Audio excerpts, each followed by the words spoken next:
I consider myself a peaceful person. I love a nice, calm, quiet atmosphere.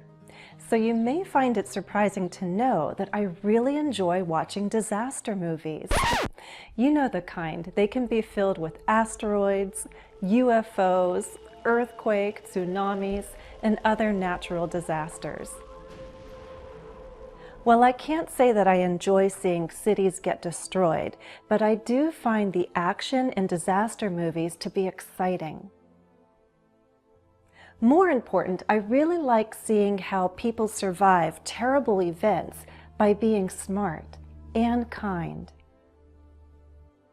At the beginning of a movie, you can't always be certain who's going to live and who's going to die, but in American movies, the main characters usually survive. Hollywood knows that we like happy endings, so those characters who work together and take risks to help others usually survive in the end.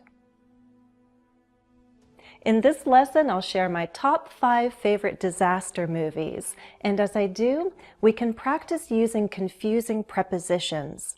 Prepositions like in and at help us form time markers or sequence markers so we can tell the order of events in a story. I said at the beginning of a movie, you can't be sure who's going to live and who's going to die. We use at the beginning of a noun. At the beginning of what? At the beginning of the movie. At the beginning of the film. At the beginning of the story. With this prepositional phrase, we're referring to a point. At what point? At the beginning of the movie. The same pattern holds true for at the end of what? At the end of the story, at the end of the film, at the end of the movie. For example, at the beginning of a typical disaster movie, everything is fine, but at the end of the movie, the world is a mess. Do you remember how I said the good people usually survive in the end? We use in the end with no following of phrase. In the beginning pairs up nicely with in the end when we tell a story. In the beginning is similar to at first or initially. For example, in the beginning everything is fine, but in the end half the world has been destroyed, but the main character is still alive. Okay, let's start with number 5 on my list, Twister. And I'll try not to give any spoilers, things that will spoil or ruin the surprise if you haven't seen the movie yet.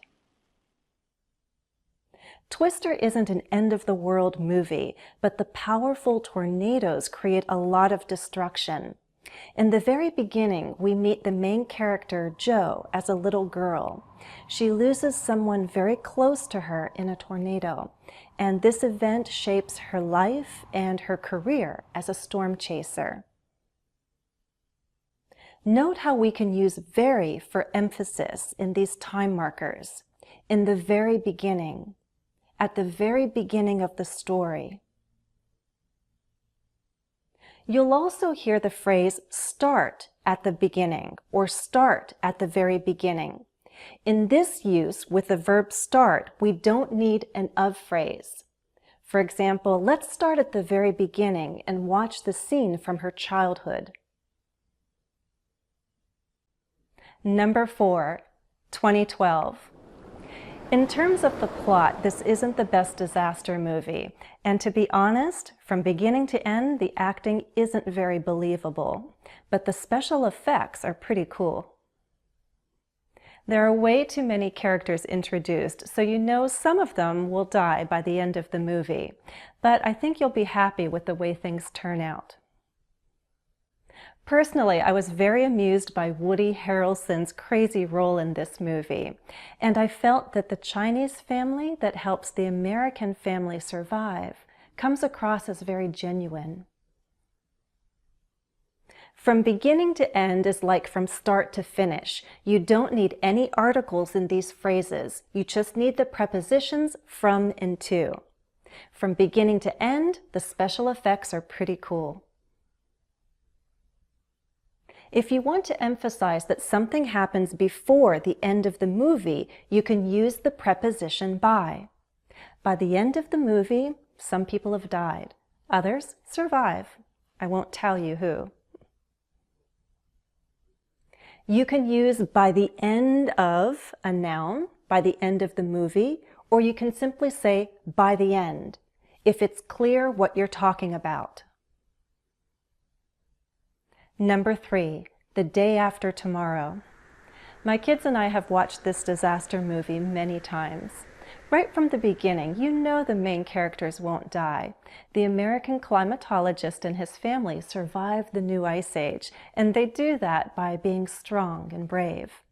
There's also a love story going on, so by the end of the movie, a teenage romance is in full bloom. For emphasis, we have the phrase right from the beginning. It's similar to from the very start. Let's pause and review all the variations we've seen so far. At the very beginning of the movie. At the very end of the movie. In the very beginning. In the very end. Right from the beginning. From the very start. Start at the very beginning. By the end. By the end of the movie. From beginning to end.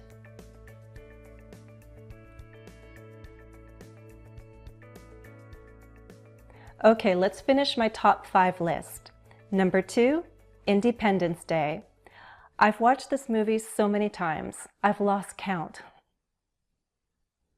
Will Smith is very funny throughout the film, but some of the secondary characters almost steal the show. That means they grab your attention and are very memorable. There's no question that from beginning to end, this movie is full of American patriotism. Bill Pullman may not be the finest actor who ever played an American president, but he probably delivered the most memorable speech as the President of the United States in a movie. Independence Day has its sad parts, but in the end, the people you want to survive do survive, and the people who die, die as heroes. And finally, number 1, Deep Impact. This is the disaster movie that makes me cry the most. By the end of the movie, I'm always sobbing as more and more people die.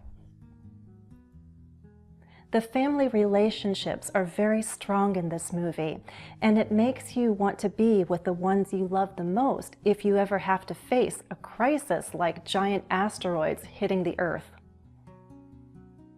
What moves me the most in disaster movies, especially this one, is seeing how people hold on to their humanity in extreme circumstances. I also have to say that Morgan Freeman is my favorite American president on screen. If a giant asteroid were about to hit the Earth, I would appreciate hearing his calm voice. So have you seen all the movies on my list? Which one is your favorite? If you haven't seen them yet, I bet you can find them online. And if there's another movie you'd like to suggest, post the title in the comments. In the end, it doesn't really matter what kind of movies you watch, as long as you enjoy them. Listening to different speakers of English is really good training for your ears. By the way, did you understand my use of "in the end" just now? We could use "in the end" to state a conclusion. It's like saying, all things considered. A more conversational expression would be "at the end of the day." At the end of the day, you can watch whatever films you want. It's all good practice. At the end of the day, almost any movie in English can help you build your understanding, your pronunciation, and your vocabulary. Take the time to watch movies in English and watch a movie multiple times. The first time, just watch and enjoy. Try to understand as best you can without captions. Then turn the captions on. And you can pause and look up new words, words that you can't guess from context, from the situation.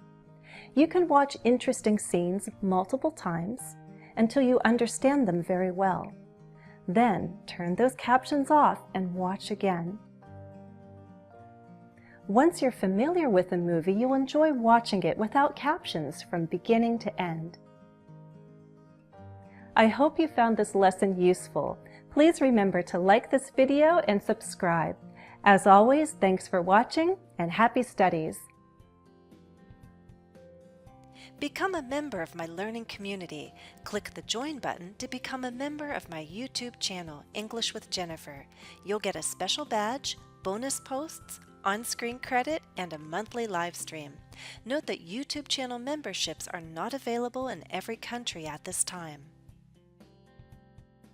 Follow me and gain more practice on Facebook and Twitter. I also have new videos on Instagram. If you haven't already, subscribe to my channel so you get notification of every new video I upload to YouTube.